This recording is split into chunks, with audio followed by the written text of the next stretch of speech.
neste momento, Deus, através desta emissora, leva até você mais um programa de fé, com hinos, orações e uma palavra poderosa a seu favor.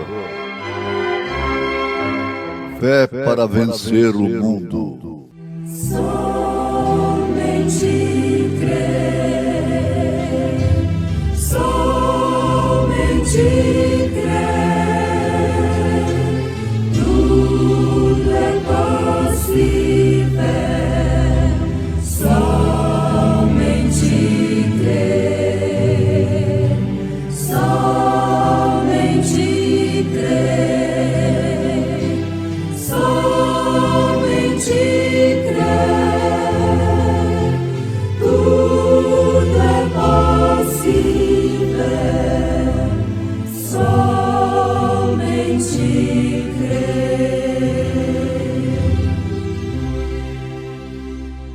Jesus disse: mas a hora vem, e agora é, em que os verdadeiros adoradores adorarão o Pai em espírito e em verdade, porque o Pai procura tais que assim o adorem. Deus é espírito, e importa que os que o adoram o adorem em espírito e em verdade.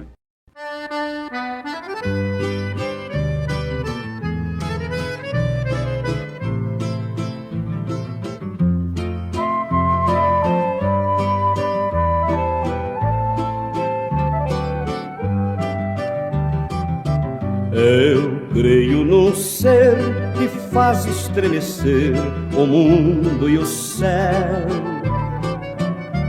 É santo e superno, de amor sempre eterno, e chama-se Deus.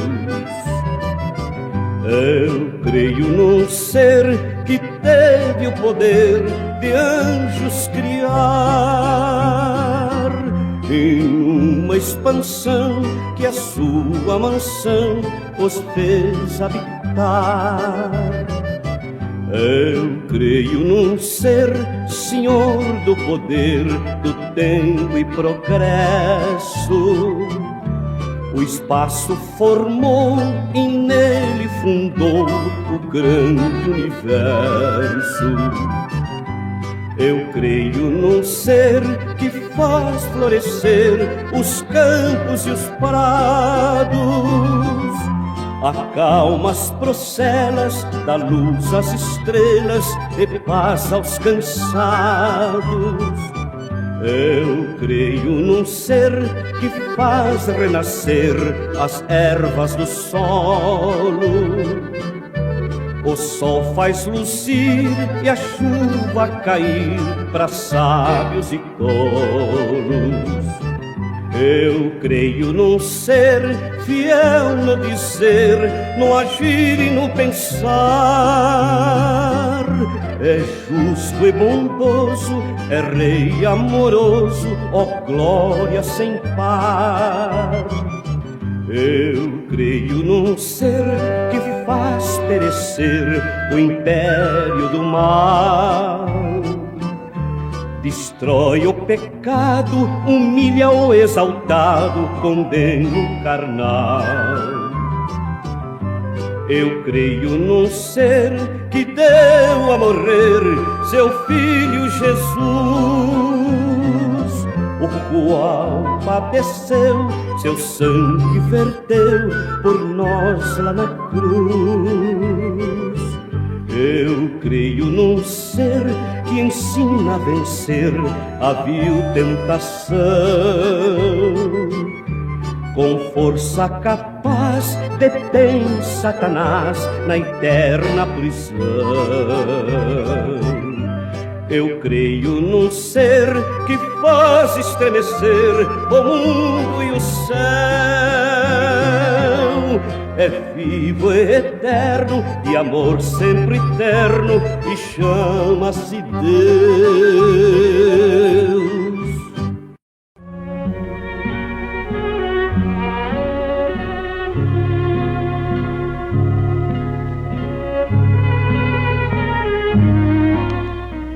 Sem dúvida alguma, ouvintes amados, eu creio que cada um de nós quer se aproximar mais de Deus.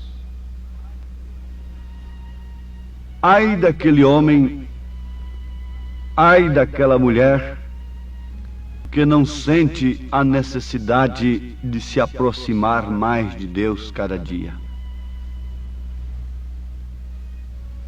Isto porque, assim como o afastamento é progressivo, segundo as Escrituras, também a aproximação é progressiva, até chegarmos à estatura de um varão perfeito. O mundo busca o seu auge, o seu apogeu, e nunca está satisfeito. Sempre quer mais, sempre quer uma coisa nova, sempre quer mais, porque aquilo não lhe serve mais. Nós estamos aprendendo, através da mensagem do sétimo anjo, de Apocalipse, capítulo 10, versículo 7, o que devemos fazer e como fazer. O que devemos fazer como cristãos e como fazer aquilo que nós devemos fazer. Isto é profundo, isto é necessário, mais do que tudo, para aquele que sinceramente procura adorar a Deus. Nós temos exemplos nas Escrituras, exemplos como o de Caim e Abel. Ambos estavam adorando a Deus, mas um soube que devia e como devia fazer. Caim estava adorando ao Senhor. Ninguém pode dizer que Caim estava adorando a Satanás. Bem como ninguém pode afirmar que o mundo de hoje não está também adorando a Deus. Mas vejam a diferença. Vejam o que sucedeu através das Escrituras. Nós podemos constatar que Caim não sabia o que devia fazer e nem tampouco como fazer. No entanto, Abel soube o que devia fazer e como fazer. É claro, isto por revelação do Espírito Santo, coisa que não depende de nós, na verdade, em um sentido, porque ninguém vem se o Pai não trouxer, se o Pai não enviar, disse Jesus. Inegavelmente, as Escrituras mostram para nós que existem aqueles cujas sementes são predestinadas desde antes da fundação do mundo, pela onisciência de Deus. O Senhor já escreveu seus nomes no livro da vida do Cordeiro. E são justamente estes aqueles que ficam sabendo o que devem fazer e como fazer. Deus quer ser adorado. Temos meditado nesta frase da mensagem Estatura de um Varão Perfeito do sétimo anjo de Apocalipse e temos sentido uma responsabilidade muito grande. E eu creio que cada pregador, cada pastor, cada evangelista e mesmo os diáconos que ajudam a manter a ordem da igreja, nesse instante, devem sentir comigo esta responsabilidade. Deus quer ser adorado. E o povo adora a Deus através da nossa direção. O povo adora a Deus através da nossa liderança. O povo adora a Deus através da nossa ministração, através daquilo que nós estamos ministrando. É por isso que Jesus disse que um cego guiando o outro, ambos cairão no buraco. Oh, que responsabilidade muito grande. Alguém disse para o irmão Brana: eu gostaria de ministrar. Ele disse: ó, irmão e irmãs, grande é a responsabilidade que acompanha o ministério desta classe, porque Deus vai pedir conta do sangue de cada um por cada palavra. Nós que estamos diante de um grupo, quer seja ele grande ou pequeno, numeroso ou de um pouco número, apenas 2 ou 3, ou 4, 5, 10 ou 30 pessoas, devemos pensar nesta responsabilidade, porque no dia de juízo nós havemos de dar conta de tudo que nós temos ensinado, de tudo que nós temos pregado e de toda maneira que nós temos levado o povo a cultuar a Deus. Deus quer ser adorado, mas Ele quer ser adorado no seu devido plano. Ele quer ser adorado como foi adorado por Abel. O nosso culto tem que se harmonizar com o plano de Deus. Pouco adianta minha eloquência, pouco adianta eu fazer o povo chorar e se emocionar. Qualquer um artista faz isto. Mas eu quero saber se eu estou levando o povo a uma verdadeira adoração. Se eu estou levando o povo a fazer o que deve fazer, ensinando como deve fazer aquilo, como deve adorar a Deus. Alguém pode dizer: mas Jesus já nos ensinou que é em espírito e em verdade. Perfeitamente. Mas você sabe que a expressão do corpo mostra perfeitamente o estado do espírito. Aquilo que nós expressamos através do corpo mostra a natureza do nosso espírito, que é a alma. Mostra o que está dentro de nós. E não é porque estamos em liberdade diante de Deus que nós podemos abrir a nossa boca para proferirmos qualquer espécie de louvor, qualquer música conjecturada, bolada conforme a expressão do mundo.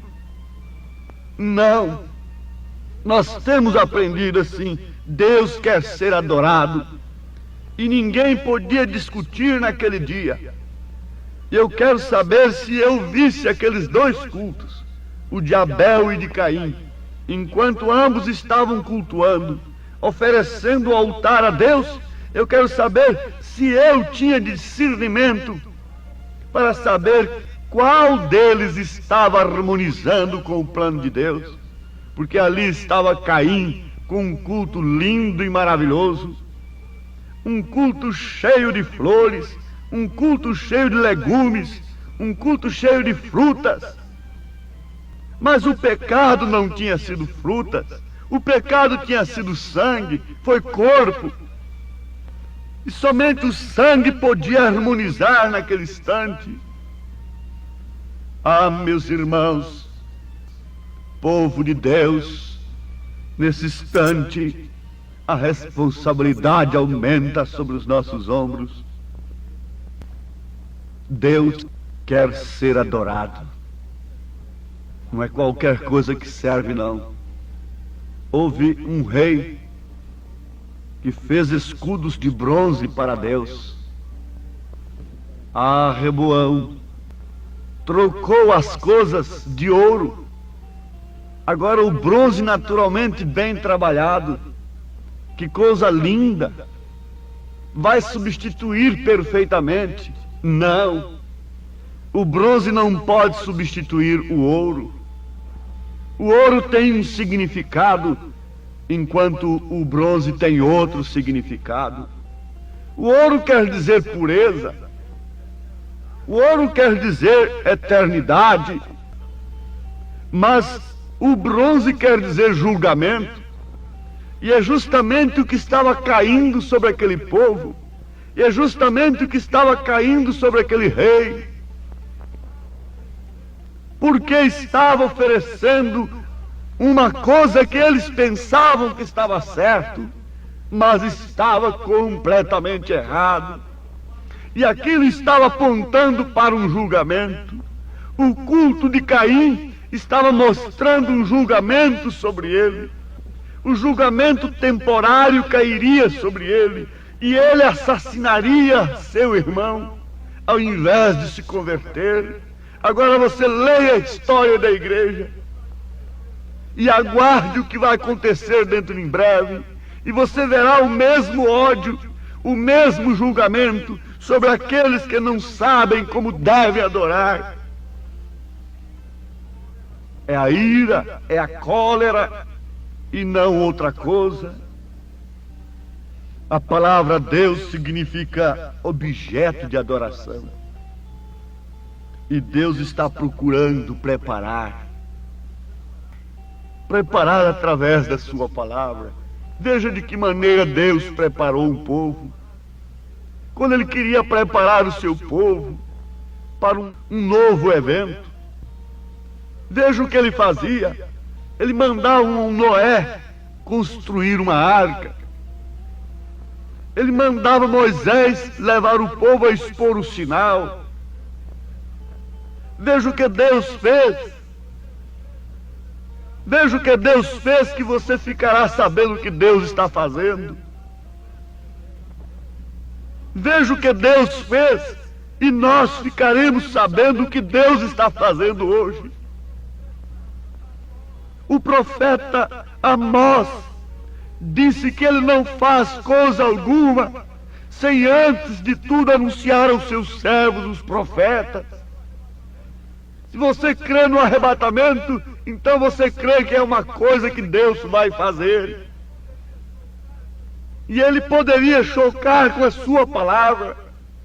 Ele poderia chocar por causa das opiniões públicas.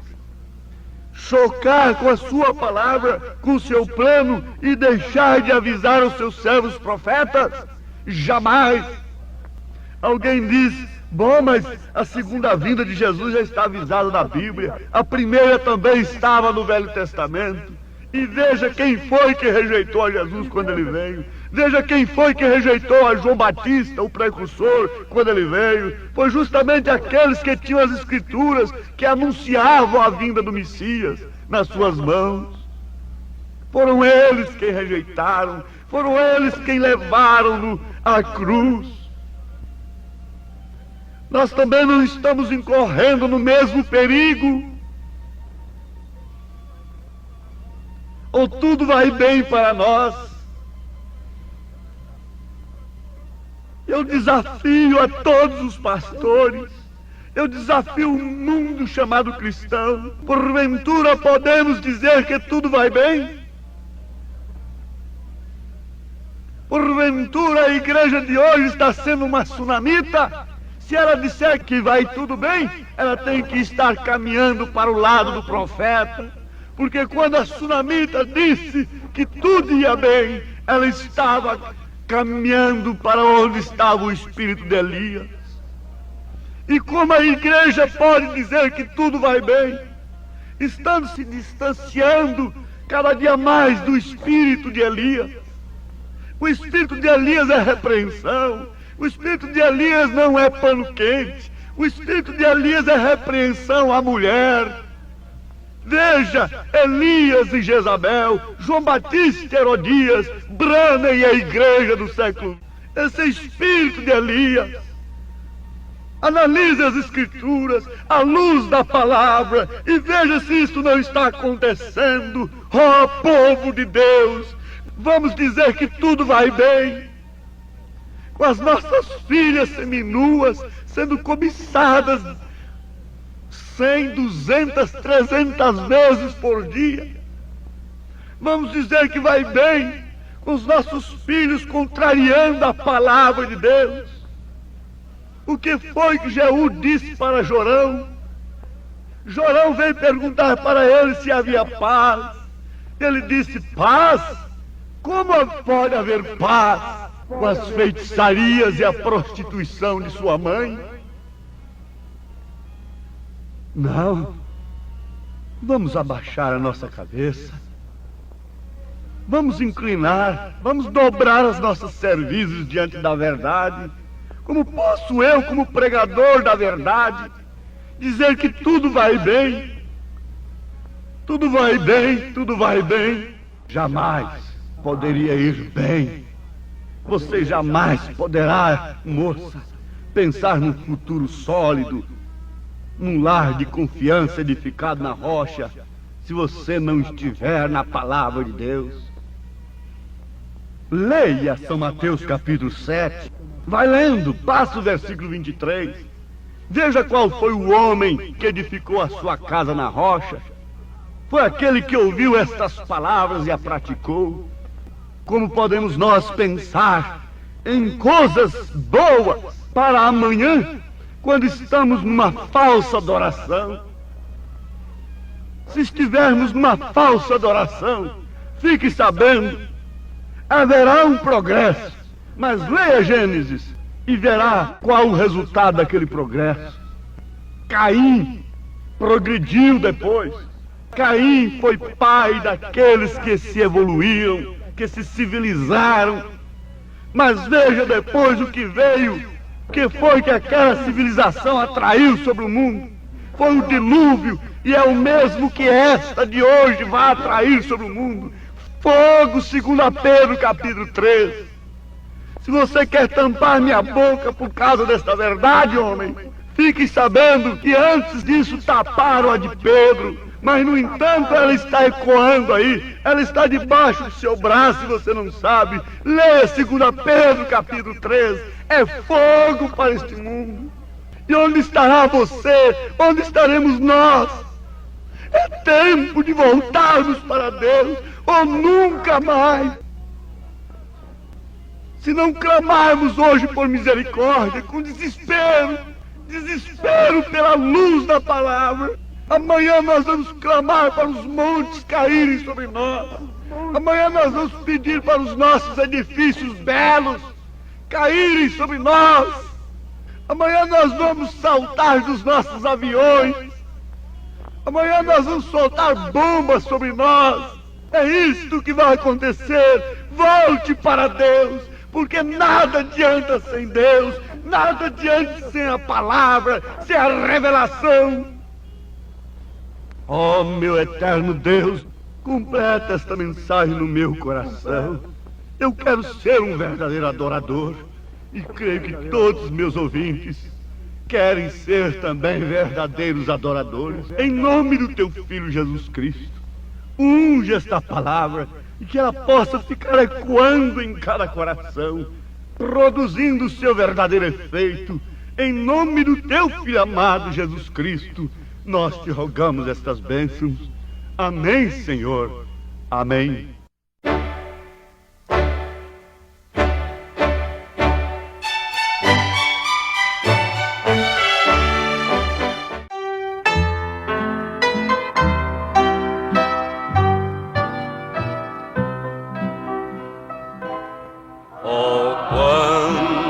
Desejo de amar, meu Senhor, cantar com voz alta, Jesus, teu louvor. E como eu quiser exaltar-te sem fim, porque tu morreste na cruz para mim.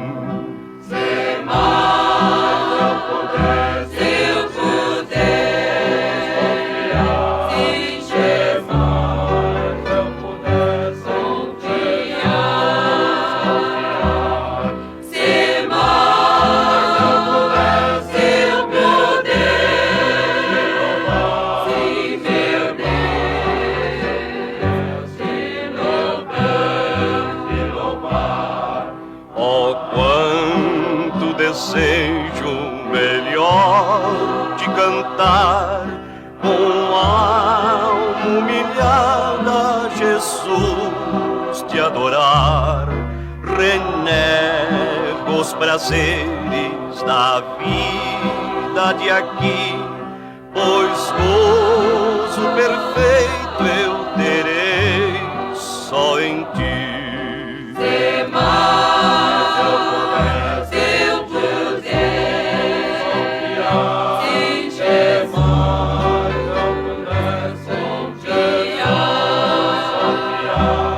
se mais eu pudesse,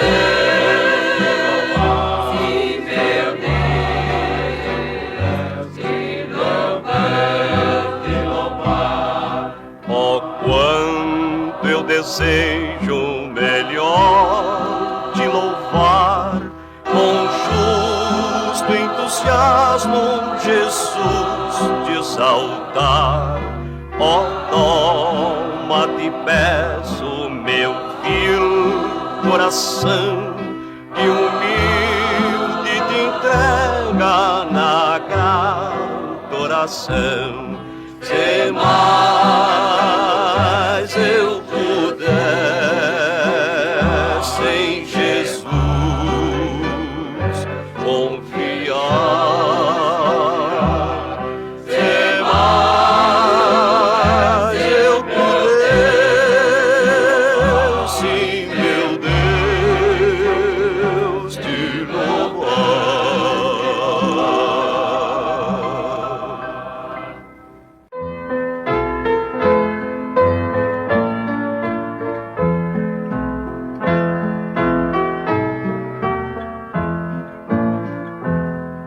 Canta com vida, ó crente, doce será o cantar. Anda só para a frente, deixa o teu pesar. Canta nas noites tristes, canta no sol, na luz. O mal assim resistes, canta pra Jesus.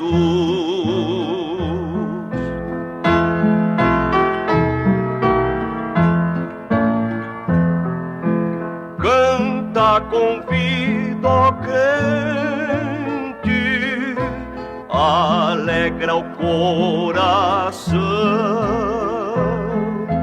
Louva ao Deus clemente com feliz canção. Cheio está o mundo de turbação e dor. Canta o amor profundo do Deus Salvador.